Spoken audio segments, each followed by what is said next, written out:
Burmese চুপাৰী সৰবৰাহৰ নতুন কৌশল কণ্টেইনাৰৰ ভিতৰত বা তাৰ তলত উদ্ধাৰ হৈছে বাৰ্মিজ চুপাৰী এইদৰে এতিয়া সিন্ডিকেট চক্ৰই বহিৰাজ্যলৈ সৰবৰাহ কৰে বাৰ্মিজ চুপাৰী চাপটগ্ৰামৰ আইচাকাতি মন্দিৰৰ সমীপতে এটা বাঁহৰ কাৰখানাত জব্দ হৈছে 7.5 কুইণ্টল বাৰ্মিজ চুপাৰী নতুনকৈ দায়িত্বভাৰ গ্ৰহণ কৰি তৎপৰ হৈ পৰিছে চাপটগ্ৰাম থানাৰ আৰক্ষী বিষয়া দেৱজ্যোতি মালাকাৰ চাপটগ্ৰাম থানাৰ আৰক্ষী বিষয়া দেৱজ্যোতি মালাকাৰৰ নেতৃত্বত জব্দ কৰে প্ৰায় 7.5 কুইণ্টেল সন্দেহজনক বাৰ্মিজ চুপাৰী জব্দকৃত কণ্টেইনাৰখনৰ নম্বৰ RJ11GD2899 উল্লেখযোগ্য যে ধুবুৰী জিলাৰ চাপটগ্ৰাম থানাৰ অন্তৰ্গত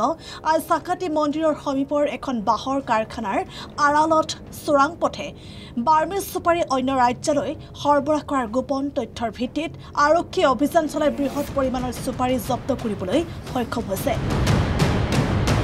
বাঁহৰ আচলটি তলত লুকুৱাই ৰখা অৱস্থাত 209টা বস্তাত ভৰ্তি বাৰ্মিজ চুপাৰী উদ্ধাৰ কৰা হৈছে প্ৰতিটো বস্তাত প্ৰায় 71 কিলোগ্ৰাম ওজনৰ চুপাৰী উদ্ধাৰ হোৱা মুঠ চুপাৰীৰ ওজন প্ৰায় 14,839 কিলোগ্ৰাম অৰ্থাৎ 7.5 টন বুলি জানিব পৰা গৈছে ইয়াৰ বজাৰ মূল্য প্ৰায় 60 লাখ টকা ঘটনাৰ সম্পৰ্কত জড়িত সন্দেহত আৰক্ষীয়ে দুজন ব্যক্তিক আটক কৰিছে ধৃত ব্যক্তি দুজন ক্ৰমে তাৰিফ খান পিতা আয়ুব খান ৰাজস্থান আৰু ৰাহুল খান পিতা আশৰফ খান হাৰিয়ানাৰ বুলি জানিব পৰা গৈছে আৰক্ষীৰ অনুসন্ধানত এই চোৰাং ব্যৱসায়ৰ সৈতে বৃহৎ আন্তঃৰাজ্য দুষ্টচক্ৰ জড়িত হৈ থকাৰো এতিয়া সন্দেহ প্ৰকাশ কৰিছে এই চাপটগ্ৰাম আৰক্ষী চকীৰ অন্তৰ্গত যে চাকাতি আছে তাতে এটা বা কোম্পানী আছে তাতে এখন কণ্টেইনাৰ আজি জব্দ কৰিছে চাপটগ্ৰাম থানাৰ ষ্টাফে তাতে জব্দ কৰা মতে আমি শুনিবলৈ পাইছোঁ তাতে কিবা অবৈধ চুপাৰী বেগ আছে বুলি কিন্তু গাড়ীখন কণ্টেইনাৰত বা অলৰেডি লোড আছে কিন্তু বাঁহৰ ভিতৰে যে এনেকুৱা মানে চুপাৰীৰ বেগ আছে আমি মানে খুব আৰু দুখ আৰু পৰিতাপৰ বিষয় এনেকুৱা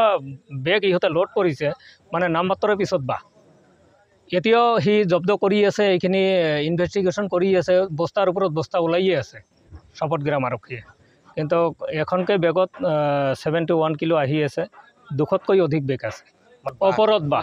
ওপৰত বাহ তলতহে বাৰ্মিজ চুপাৰী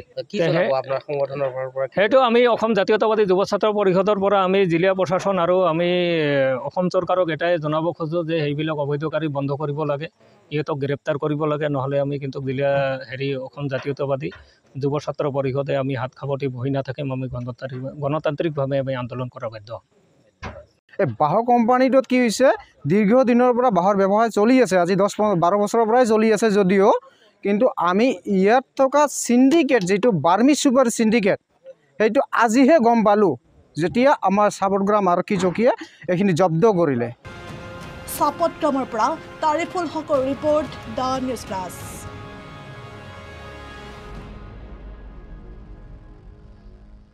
যিকোনো খবৰৰ বাবে যোগাযোগ কৰক 7099017330 লগতে 7099017110 নম্বৰত